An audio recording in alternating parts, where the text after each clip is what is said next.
Nous accueillons donc Younes Abzouz et nos invités, Christophe Nobili du Canard enchaîné, Marion Day de l'Informé, Octave Bonneau et Alexandre Berthaud de La Lettre, Philippe Vasset de Glitz et Astrid Wendland de Mistweed.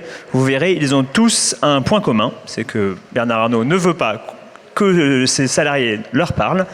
Avant ça, on va juste regarder une petite vidéo, puisqu'on en parle depuis le début de l'après-midi, de Monsieur Arnault, à France 2, dans Stupéfiant face à Léa Salamé, qui dit ce qu'il pense de la manière dont les médias parlent de lui. On l'écoute. Bonjour à tous, alors moi je me présente, je m'appelle Younes Abzouz, donc comme ça a été déjà dit, je suis journaliste à Mediapart en charge des médias.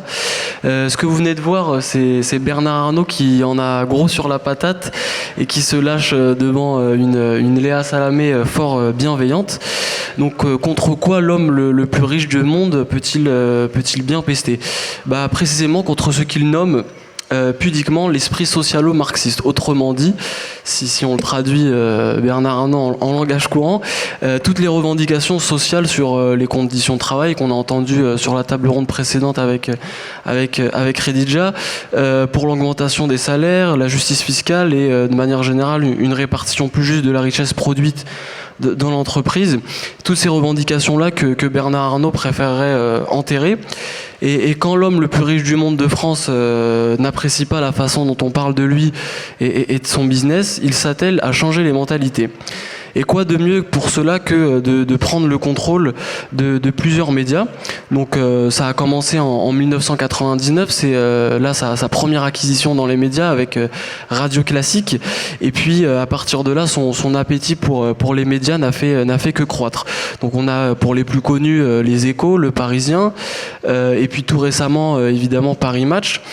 Mais aussi la revue Histoire, Science Avenir, des prises de participation aussi dans Challenge et dans l'opinion et j'en passe.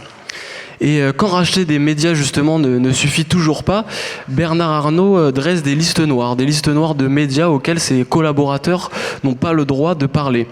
Donc pêle-mêle, ce sont 7 médias, tous sans publicité, que le patron de LVMH a rayés d'un coup de crayon.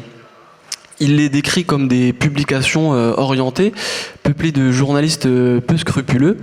Ces médias, nous avons entrepris de les réunir tous autour de cette table ronde. Aujourd'hui, on les remercie pour leur présence. Donc, on a La Lettre avec Octave Bonneau, rédacteur en chef, et Alexandre Berthaud. On a évidemment l'Informé avec Marion Day, présidente de la SDJ, le Canard enchaîné avec un de ses journalistes, Christophe Nobili. On a également Glitz avec Philippe Vasset que voici, et puis Astrid Wendland pour Mistweed. Donc merci à tous d'être présents, et je vais commencer avec toi Octave. Donc tu es rédacteur en chef du site d'enquête La Lettre. C'est vous qui avez révélé le contenu de ce courrier signé de la main de Bernard Arnault lui-même. Est-ce que tu peux nous raconter un peu pourquoi cette lettre a été envoyée et dans quel but ? Oui, merci Younes, merci à Mediapart de réunir l'ensemble des médias blacklistés par Bernard Arnault. Alors c'est vrai qu'à La Lettre, on a une couverture du secteur du luxe qui est assez récente. On a commencé à suivre ce secteur en 2022 avec l'intuition que des groupes comme LVMH avaient tellement de poids dans la presse, puisque LVMH détient les Échos, mais au-delà des Échos, un certain nombre de sites économiques et financiers, qu'il était difficile dans certains médias d'avoir une couverture distante, impartiale des résultats économiques dans cette industrie. Le deuxième angle, la deuxième entrave peut-être qui fait qu'on pensait qu'il y aurait des angles morts sur le suivi économique du luxe et évidemment le poids de LVMH comme annonceur. Donc voilà, donc on a commencé ce suivi à la lettre, qui est un journal d'enquête sur les pouvoirs politiques, économiques et médiatiques en 2022.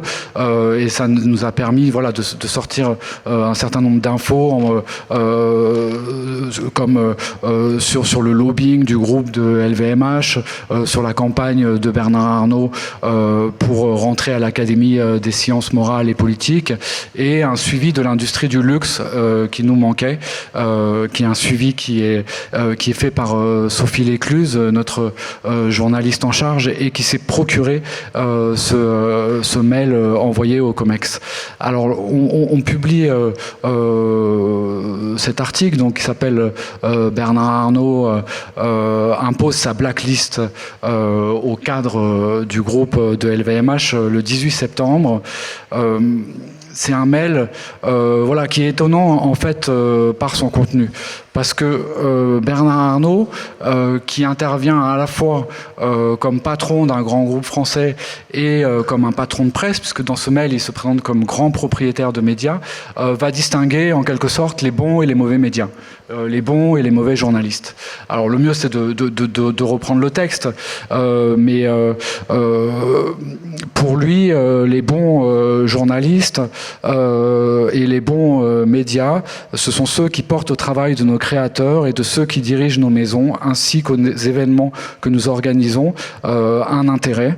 Il se réjouit de cette exposition médiatique qui participe au rayonnement de nos marques et à la valeur du groupe. Donc, en réalité, il fait l'éloge dans ce mail envoyé à l'ensemble de son COMEX, où il va demander un peu plus tard de boycotter, en fait, de fuir l'ensemble des médias qui sont cités dans la liste. Il fait l'éloge d'un journalisme qui nourrit les pages lifestyle ou les pages conso des différents magazines. Là où ça devient encore plus intéressant, c'est que Bernard Arnault va ensuite parler des médias qui, à son sens, ne devraient pas exister si on va jusqu'au bout de sa logique. Donc là-dessus, il va décrire les médias avec un peu en se pinçant le nez, les lettres soi-disant confidentielles, les sites dits d'investigation qui, eux, cherchent à avoir des sources internes en dehors des circuits de communication. Donc il est là le clivage pour Bernard Arnault. Il y a ceux qui vont aux conférences de presse, qui sont dans le suivi des marques, et il y a les journalistes qui considèrent que c'est bien d'avoir des capteurs à l'intérieur des organisations, des gens qui peuvent parler librement, et à qui, c'est vrai, on offre un anonymat et une protection. Et c'est peut-être ça qui est le plus irritant ou le plus déroutant pour Bernard Arnault, c'est finalement de ne pas savoir qui nous parle. Et c'est pour ça que ce message va adopter ensuite un ton très menaçant. Il faut bien comprendre que parmi les destinataires de ce message, vous avez 16 membres du COMEX, dont 2 enfants de Bernard Arnault. Donc c'est un mail qui leur est envoyé, qu'ils sont censés rebasculer au sein de leur division et qui les presse de faire respecter une consigne. Toute personne qui va parler à un des 7 médias cités, dont vous voyez les représentants ici, toute personne qui va parler à ces médias radioactifs fait preuve de déloyauté. On sait que ce terme de déloyauté peut nourrir des procédures en licenciement pour faute grave. Donc il y a un climat un peu comme ça de contrôle, de peur, mais aussi de fébrilité de la part de Bernard Arnault, puisque c'est lui qui envoie ce message. Pour tout vous dire, nous, on assiste, quand on suit les grands groupes, et je pense que tous ensemble, on voit souvent passer des mails dans les organisations, mais c'est pareil dans les administrations ou dans les ministères, avec une consigne du directeur de communication qui dit attention, ne parlez pas aux journalistes sans mon accord. Là, ce qui est un peu particulier, c'est qu'il va quand même faire l'effort de lister les médias et qu'il va avoir des mots très durs. Et ce qui est spécifique aussi, c'est que c'est Bernard Arnault, on ne sait pas si c'est lui qui a écrit le mail, mais en tout cas c'est lui qui l'envoie et qui passe la consigne. C'est Bernard Arnault lui-même qui l'adresse au sommet de l'organigramme. Donc voilà un peu pour le contenu de ce mail qui distingue la bonne et la mauvaise presse selon des critères qui sont la façon de travailler en fait et qui témoignent quand même d'un prisme où soit vous êtes avec nous, soit vous êtes contre nous. Il n'y a pas d'entre-deux, il n'y a pas de place pour un journalisme qui essaye d'être équilibré et qui est simplement en quête de vérité. Après, il y a peut-être un deuxième point intéressant qui est celui du contexte.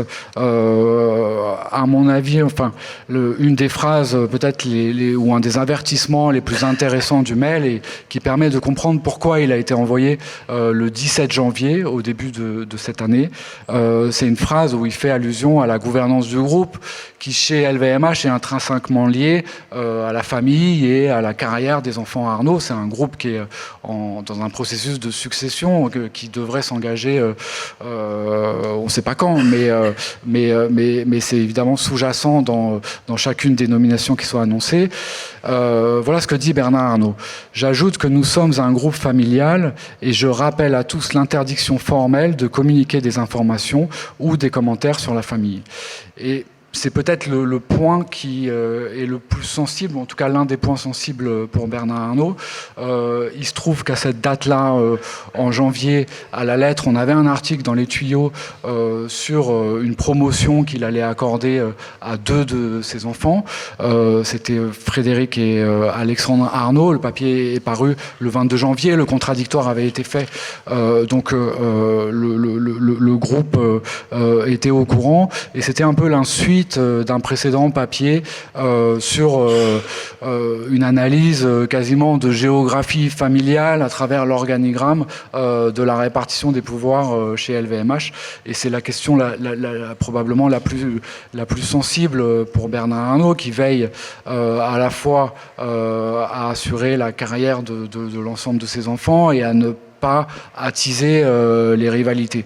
Donc, de notre point de vue, voilà, il y a beaucoup de sujets d'inquiétude pour Bernard Arnault à ce moment-là, le 17 janvier.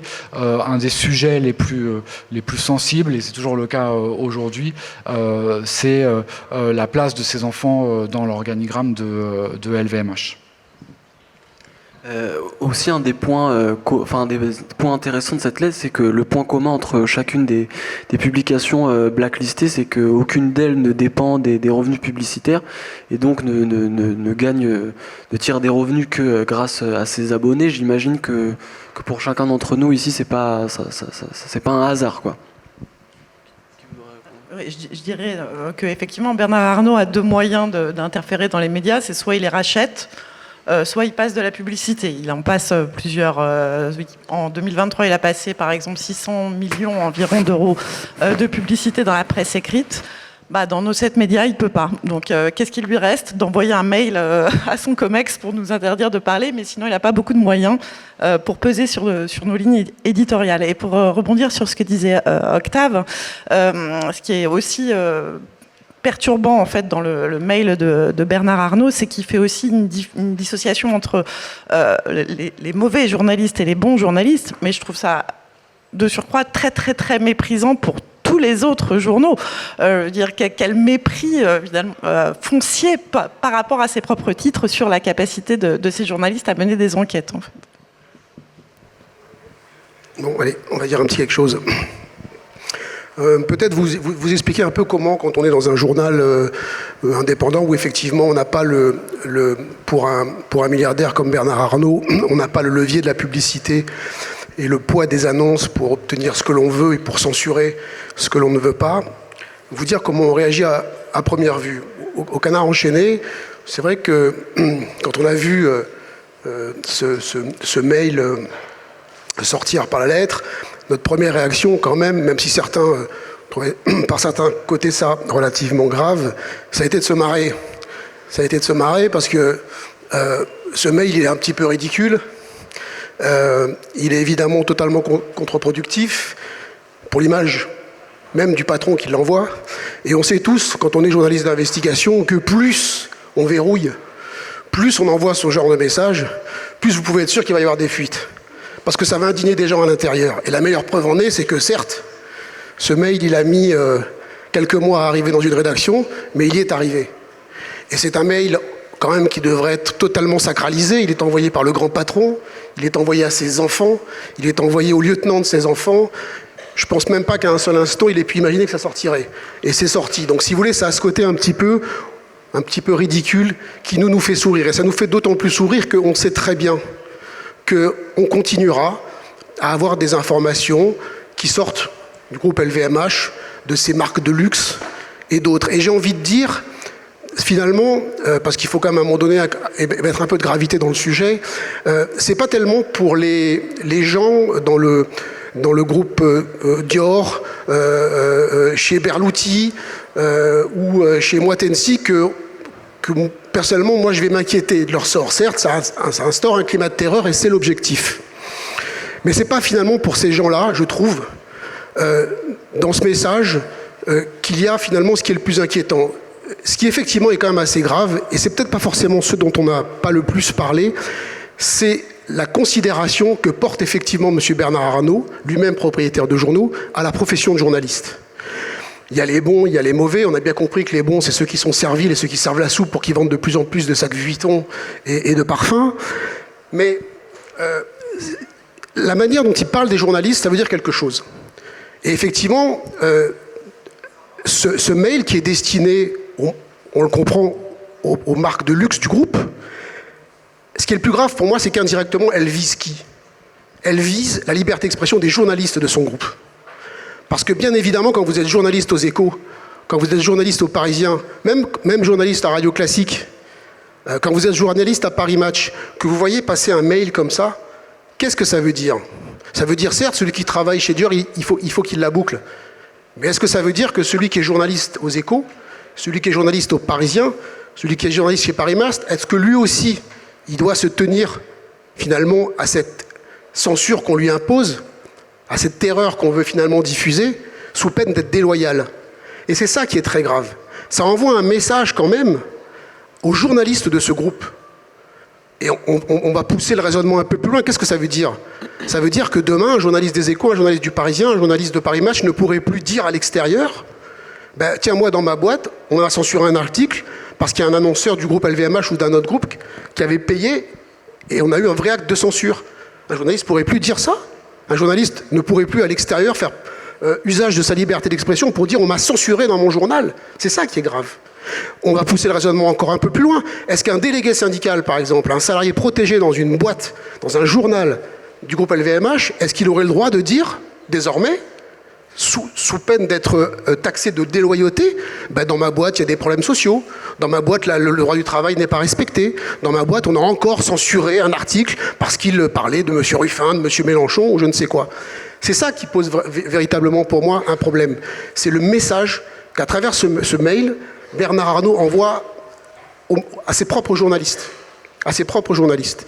Et là, j'avoue que alors, on a vu qu'il y avait une réaction des journalistes du groupe, ils se sont associés, il y a eu un communiqué, mais j'ai envie de dire, c'est presque trop facile et c'est presque passé trop inaperçu.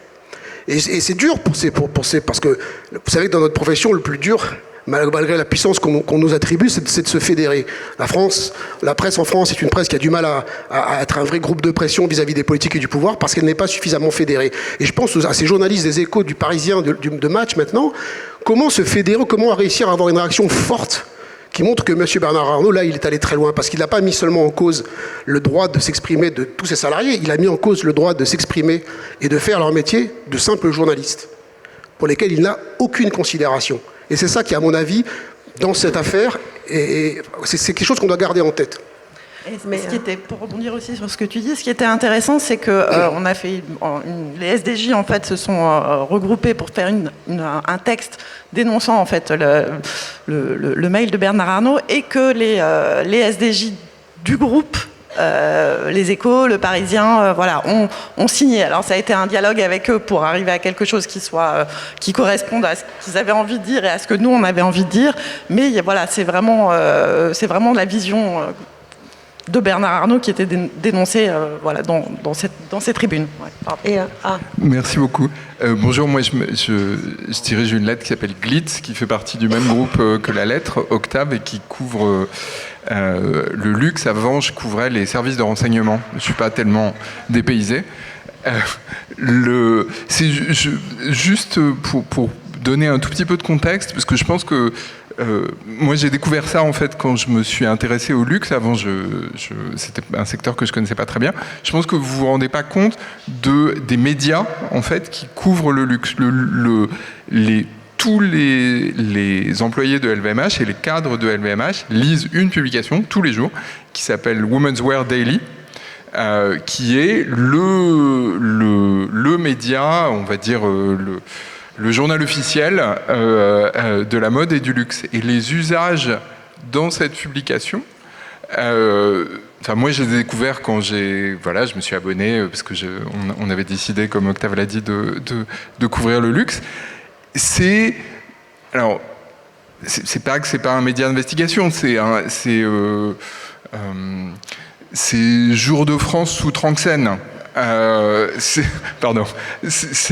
exemple, dans Women's Wear Daily, quelque chose qui est exclusif, c'est quelque chose dont un groupe a partagé le communiqué de presse 1 heure avant de le publier. Ce qui est, je pense pour tous les gens qui sont ici, pas exactement la même définition de l'exclusif. Et en fait, je pense que à LVMH, mais aussi dans d'autres groupes de luxe, la culture et la perception des médias, c'est ça en fait. C'est-à-dire, ce qui fait que même quand vous n'avez pas forcément un biais extrêmement militant, quand vous n'êtes pas persuadé quand vous êtes agnostique en fait, quand vous voulez juste couvrir le luxe normalement comme n'importe quel secteur ou n'importe quelle administration ou n'importe quelle activité, vous êtes systématiquement perçu comme hostile parce qu'en fait, ça se fait pas. Ça n'existe pas. Et donc, il n'y a absolument aucune alternative, en fait. Dans le mail de Bernard Arnault, il y a une mise en garde très vive sur les familles, puisque le luxe les groupes de luxe sont en règle générale détenus par des familles. Moi, quand j'ai créé Glitz, la première rubrique de la lettre, c'est famille. Donc, il y a un article toutes les semaines sur les familles du luxe. Voilà, rien que faire ça, c'est perçu comme quelque chose de très hostile. Donc évidemment, vous êtes...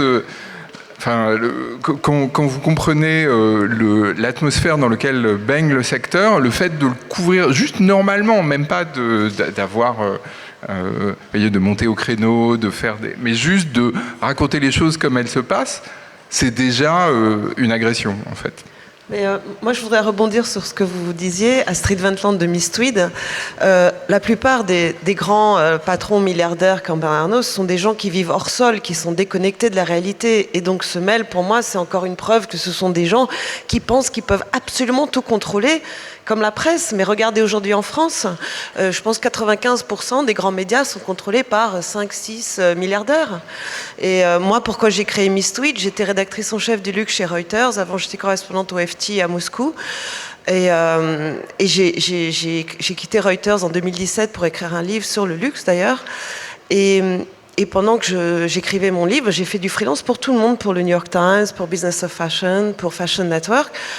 Et j'étais hyper déçue à chaque fois parce que je me disais, mais soit ils sont incompétents, ou corrompus, les deux. C'est-à-dire que j'avais par exemple un exclusif sur quelque chose et on me dit, non, tu peux pas écrire le papier parce qu'on a eu Bernard Arnault au téléphone, Business of Fashion. J'ai dit, donc vous allez publier le papier qu'LVMH va vous demander d'écrire. Et donc moi j'ai lancé Miss Tweed en juin 2020, en plein Covid, période extrêmement propice pour créer un business contre vents et marées. Je pense que tout le monde qui a lancé quelque chose en 2020, c'était un très bon karma. Et je remercie aussi d'ailleurs Bernard Arnault parce qu'il nous a fait une publicité fantastique. Et Maintenant, depuis, mais mon téléphone n'arrête pas de sonner. Et c'est fantastique, c'est-à-dire que les gens ont encore plus envie de nous donner des informations. Et ça, c'est génial. Et même, ils font des dons. Alors, ma comptable, elle ne sait pas, elle dit on met de la TVA ou pas. Donc, on a des dons qui pleuvent, des abonnements qui pleuvent chez Mistweed. Pardon ? Non, pas de produits LVMH.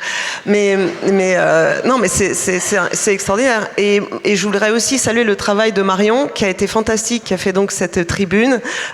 J'ai fait partie des va-et-vient, etc.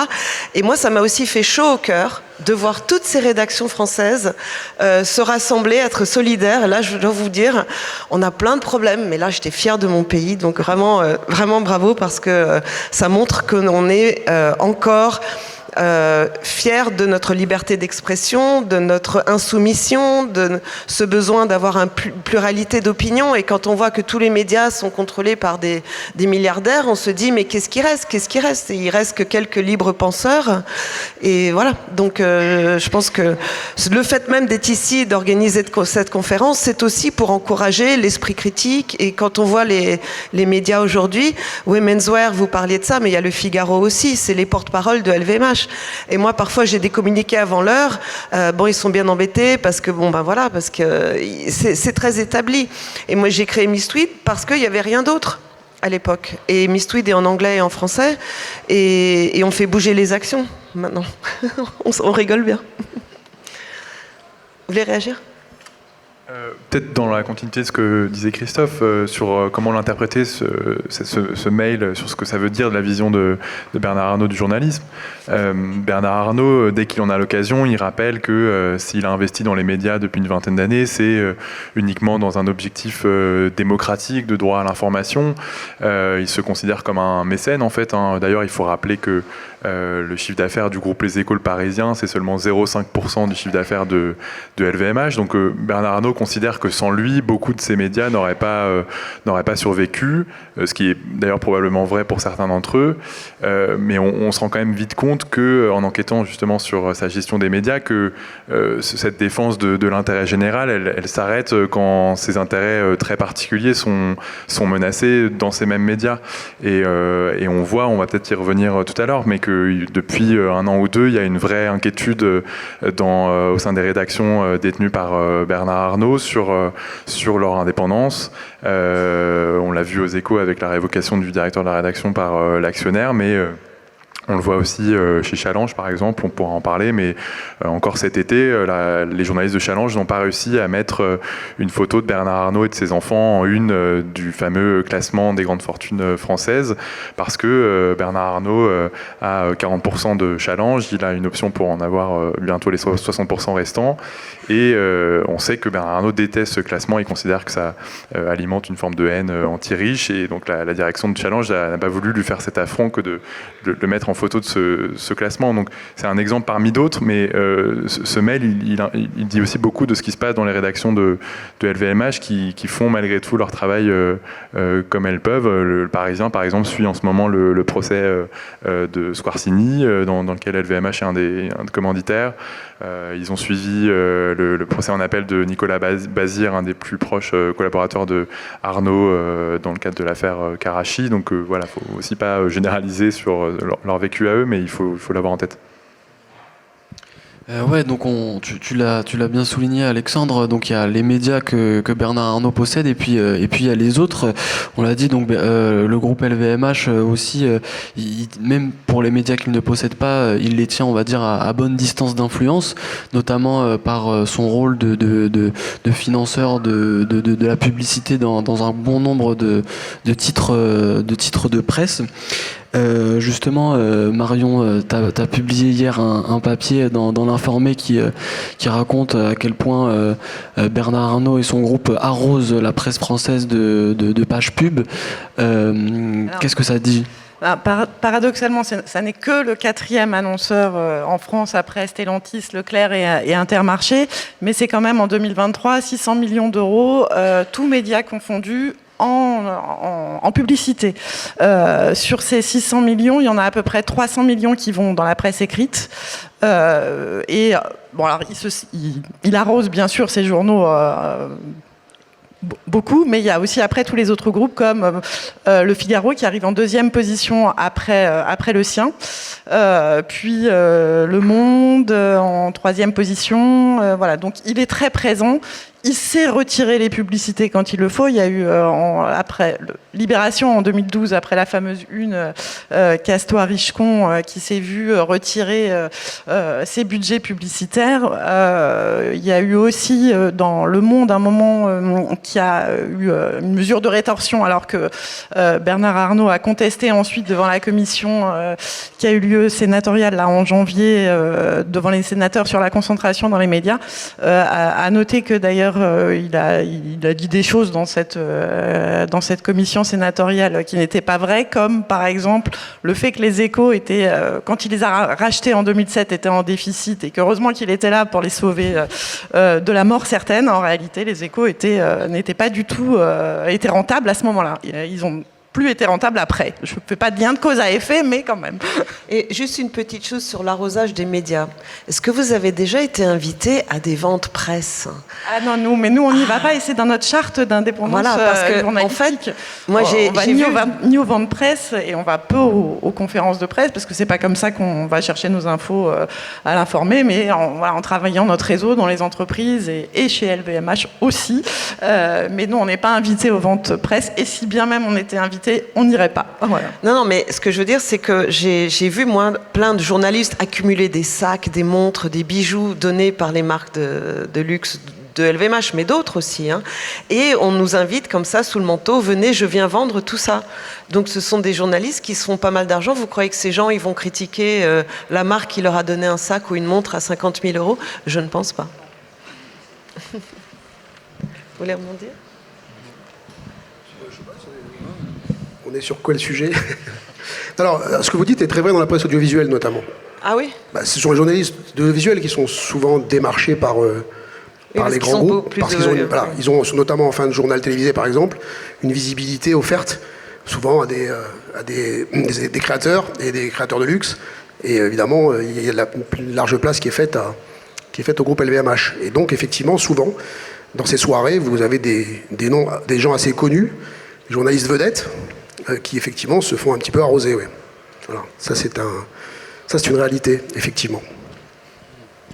Nous, à Mediapart, ça fait un moment que Bernard Arnault et de manière générale le groupe LVMH ne répond plus à nos sollicitations et n'accuse même plus réception de nos demandes d'interview. Et j'imagine que c'est autrement plus compliqué quand on est un média spécialisé dans l'industrie du luxe et qu'on est forcé de solliciter régulièrement le groupe. Est-ce que vous pouvez un peu nous décrire à la fois donc toi Astrid du côté de Miss Tweed et Philippe pour Glitz, comment c'est les relations au quotidien avec le groupe LVMH?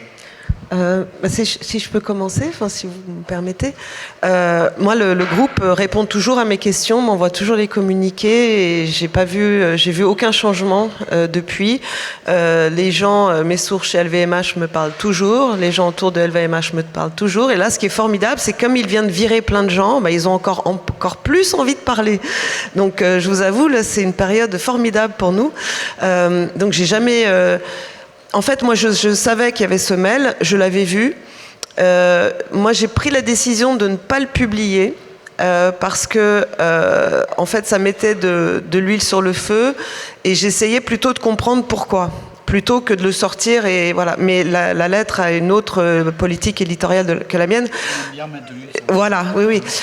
Moi, Miss Tweed, nous, on fait du journalisme plus dans une tradition Reuters, FT, on informe. Alors, ce mail, c'est vrai qu'on pouvait le publier, mais mes lecteurs, ce sont des gens du secteur, des investisseurs, des gens surtout financiers.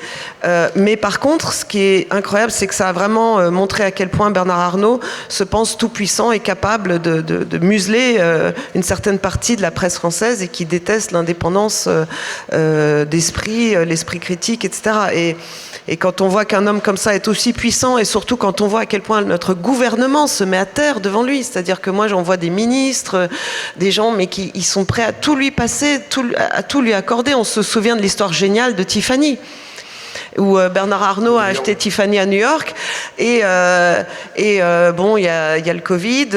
Il s'est dit, mince, j'ai payé trop. Le prix sur lequel on s'était mis d'accord est trop élevé. Je vais demander au ministère des Affaires étrangères de nous envoyer un mail en disant, vous ne devriez pas acheter Tiffany. Comme ça, au moins, on peut négocier le prix. Ce qu'il a réussi à faire finalement. Mais ce que moi j'ai appris d'ailleurs, c'est que j'avais appelé le porte-parole de Bercy qui me dit qu'il avait été contacté, Bruno Le Maire a été contacté par LVMH. Et quand LVMH vous disent, c'est le porte-parole de Bercy qui me dit ça, Dimitri Lucas, je pense que ça s'appelle, il me dit, quand ils disent qu'ils ne nous ont pas contactés, ils mentent. Bon, il n'y a pas d'ambiguïté dans son propos. Donc, quand on voit des choses pareilles se passer, moi, je trouve ça alarmant. Et ce que je trouve incroyable, c'est que personne ne se mobilise. C'est-à-dire que tout le monde s'écrase, nos politiques s'écrasent. Pourquoi ? Parce qu'ils créent des jobs, parce qu'ils payent des impôts, parce qu'ils sont tout-puissants. Et heureusement qu'il reste des voix un petit peu de sédition, de liberté d'expression, comme tous mes confrères et consoeurs qui sont autour de cette table, parce que sinon, on ferait exactement tout ce qu'ils nous demandent de faire. Voilà. C'était une lettre de Jean-Yves Le Drian à l'époque. Voilà.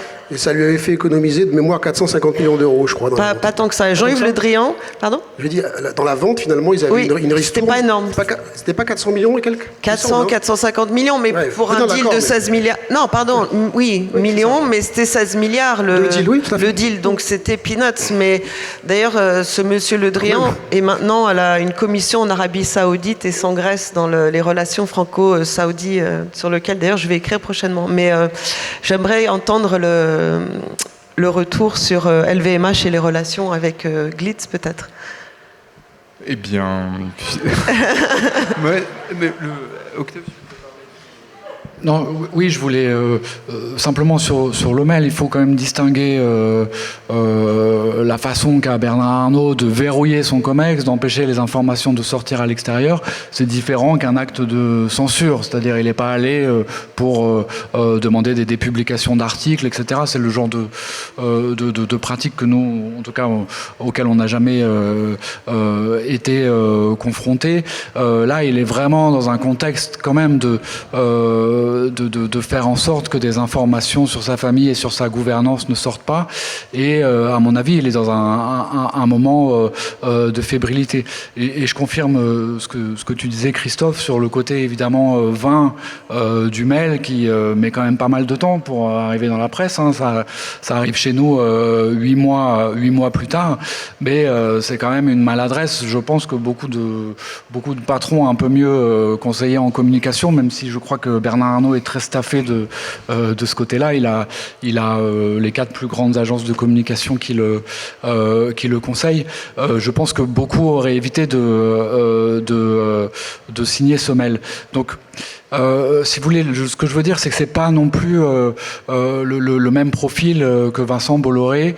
Le groupe LVMH, c'est un groupe aussi qui s'est joué de la séduction, qui s'est joué de réseaux d'influence politique et qui arrive à imposer comme ça aussi des narratifs. Et dans leur narratif, il y a toujours le fait, et c'est ce que tu disais un peu Philippe, dans le fait que quand on essaye simplement de faire normalement son travail, on se retrouve finalement à répondre à une question: est-ce que vous êtes pour ou contre nous? C'est toujours une espèce de clivage comme ça qui est interne au groupe et qu'on ressent dans cette description de la presse que fait Bernard Arnault, qui est très manichéenne. Vous êtes avec à nos événements ou contre nous, vous essayez d'avoir des informations en dehors des circuits de communication. C'est pour ça que je trouve ça un peu bizarre d'avoir fait le choix de pas parler de ce mail. Moi, je trouve, le fait que la lettre l'ait publiée, je trouve ça hyper intéressant, parce que évidemment, ça peut être pris comme un espèce d'affront en disant vous voulez nous museler, mais en fait on le fait quand même. Mais c'est aussi et surtout, et c'est ce que disait Octave, c'est un vrai enjeu de pouvoir. C'est-à-dire c'est une injonction qui est adressée aux plus hauts dirigeants du groupe en leur disant: vous ne pouvez pas avoir une politique individuelle, et si vous le faites, on le saura, et ça aura des répercussions sur vous. Et en plus de ça, votre rôle, c'est de protéger la famille actionnaire. Donc je trouve que c'est pas seulement un enjeu de... C'est pas seulement une affaire de provocation, je trouve que c'est vraiment une affaire de pouvoir, et c'est pour ça, c'est pour ça que la lettre l'a publiée, qui sont venus me taper sur l'épaule en disant il y a une liste de médias blacklistés par LVMH et t'es dessus. Et voilà. Alors pour répondre à la relation de la communication d'LVMH avec des médias comme moi, je répondrai de manière un tout petit peu plus large, c'est-à-dire que, donc encore une fois, moi avant de fonder Glitz, j'ai dirigé pendant 10 ans la lettre du groupe Indigo qui couvre les services de renseignement et le renseignement privé, qui s'appelle Intelligence Online. Donc en termes de communication économe, on va dire, j'avais une certaine expérience.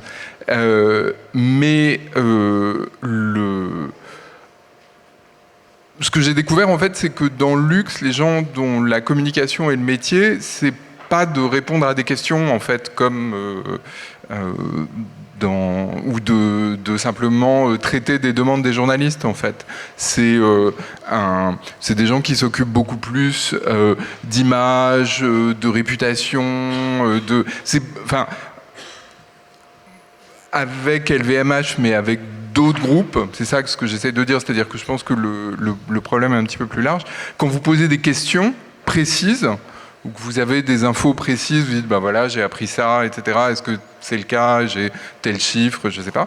Les gens sont complètement désemparés et, en règle générale, ne savent pas, un, vous traiter, deux, la réponse, et trois, comprennent que si jamais ils savaient vous traiter et qu'ils avaient la réponse, ils ne feraient pas bien leur travail.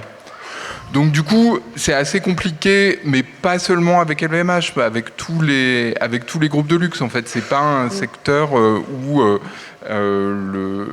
c'est un secteur où l'image est tellement importante, en fait, que tout est envisagé sous ce prisme et pas du tout sous l'angle d'un échange d'informations normales, si possible, même s'il est musclé, je veux dire, voilà. Mais vous savez, ils vendent de l'image, ils vendent du rêve. Ouais, c'est ce que je disais. Donc voilà, et effectivement, les gens de la com, c'est des gens qui vendent des sacs, qui vous donnent des images de sacs, qui vous disent à quel point ce sac est merveilleux, ce créateur est génial, et nous sommes dans l'air du temps, et regardez. Mais moi, Richemont, vous savez que ça fait 3 ans que je suis blacklistée par Richemont, qui est le propriétaire de Cartier, Chloé, Van Cleef Arpels, etc. Et en septembre, j'ai dû acheter une action Richemont pour aller à l'AG. Et je ne sais pas si vous avez vu, mais j'ai mis ça sur les réseaux sociaux de Miss Tweed. C'est comme ça que j'ai pu poser des questions à Richemont. Mais je me suis battue parce qu'ils ne voulaient même pas m'enregistrer, alors que je dis, regardez, j'ai une action. Mais ça a été un combat pour rentrer. Et il fallait voir la tête des gens et la tête de Johan quand j'ai pris le micro. C'était fantastique. Et j'ai posé 3 questions, et à la fin, j'ai pas parlé de Miss Tweed, j'ai dit, je me présente à Astrid Wendland, actionnaire. Parce que je voulais pas en faire quelque chose de Miss Tweed Richemont, je voulais en faire quelque chose de les journalistes et Richemont, au nom des journalistes. Et j'ai dit, mais vous êtes un groupe qui a beaucoup de succès, pourquoi est-ce que vous sentez le besoin de blacklister les journalistes?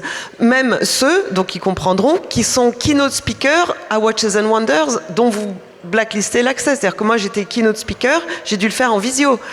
J'avais une invitation, elle a été désactivée au moment où j'arrive. Donc j'ai pris un hôtel, je vais à Genève.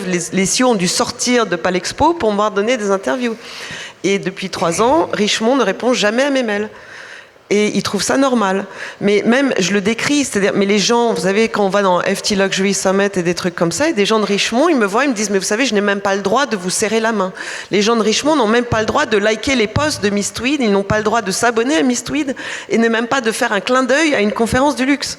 Donc, vous croyez que c'est mauvais, c'est bad avec LVMH? Regardez chez Richemont.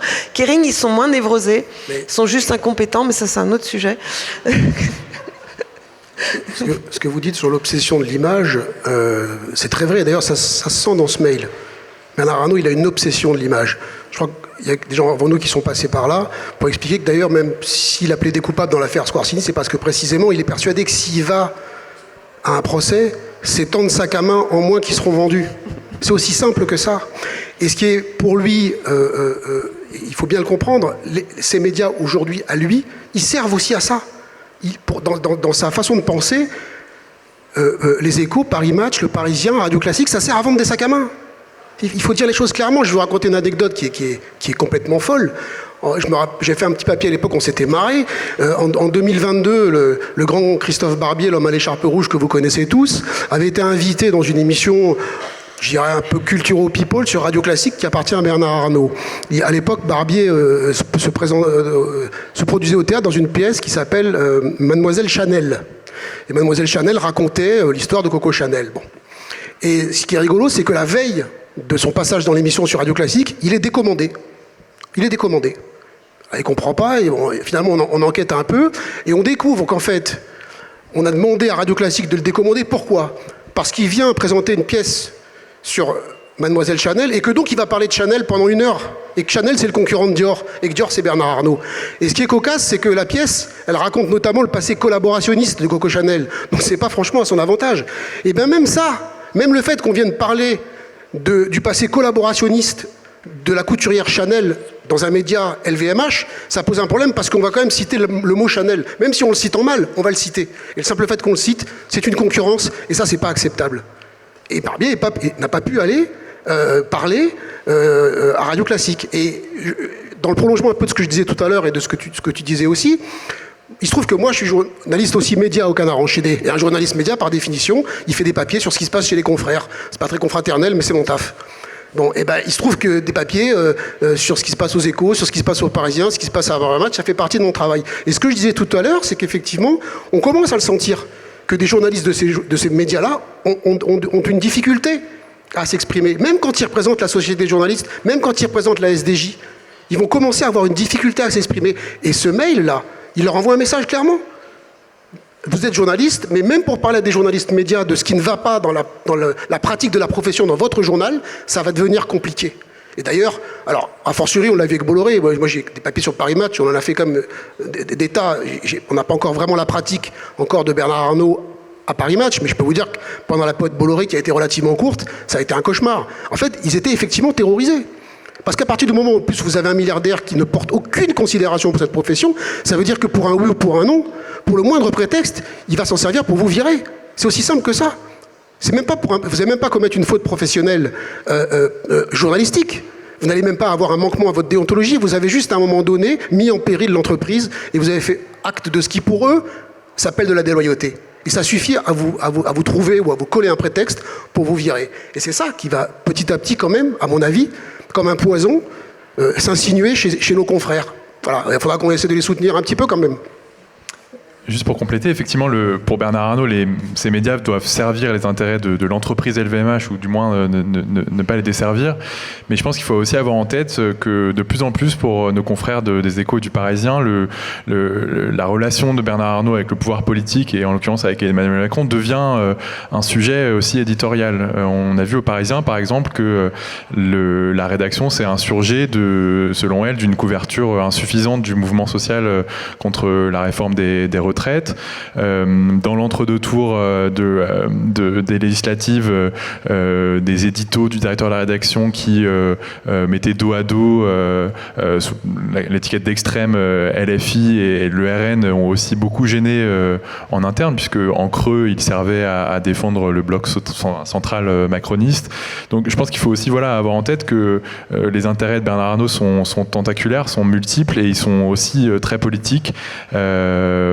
Par exemple, on ne le sait pas forcément, mais à Radio Classique, pendant la présidentielle de 2022, Bernard Arnault a préféré qu'on n'invite plus du tout de responsables politiques, parce que le respect de l'égalité des temps de parole imposerait d'avoir des politiques de gauche, et notamment LFI. Donc ils ont préféré ne pas avoir de politique du tout. Bernard Arnault écoute beaucoup Radio Classique, il a même une liste de compositeurs assermentés qui sont uniquement autorisés à passer à l'antenne. Dont sa femme. Qui est pianiste. Donc voilà, on peut avoir le prisme uniquement LVMH, mais en fait, c'est plus large que ça. Mais est-ce que vous avez suivi l'affaire que Arnault a poursuivi Elon Musk et X il y a quelques jours ? Vous avez suivi ? Donc les médias de Bernard Arnault ont poursuivi X de Elon Musk parce qu'ils ont republié des contenus sans leur autorisation. Et le pauvre Arnault Eh ben, Elon Musk, il vient d'arriver au gouvernement de Trump, là. Donc, il va se prendre un retour de bâton. Extraordinaire. C'est un proche, hein. Il était à. Mais oui, il était à la Samaritaine, vous vous souvenez il était à la cette photo cérémonie de la Légion d'honneur quand Macron a fait Grand Croix de la Légion d'honneur Bernard Arnault. Musk était invité. Hein. Donc là, je vous invite à suivre un nouveau feuilleton parce que chez LVMH, en fait, très franchement, parfois j'ai envie d'arrêter Mistweed et de faire une série Netflix. Et il n'y a rien besoin d'ajouter, tout est là. Tout est là. Non, c'est vrai. Merci beaucoup d'avoir été si attentif pendant cette table ronde et d'être resté avec nous malgré le froid. On va passer ensuite à la table ronde suivante. Est-ce qu'on a le temps peut-être pour des questions? Non, on fera après les questions. Voilà, merci.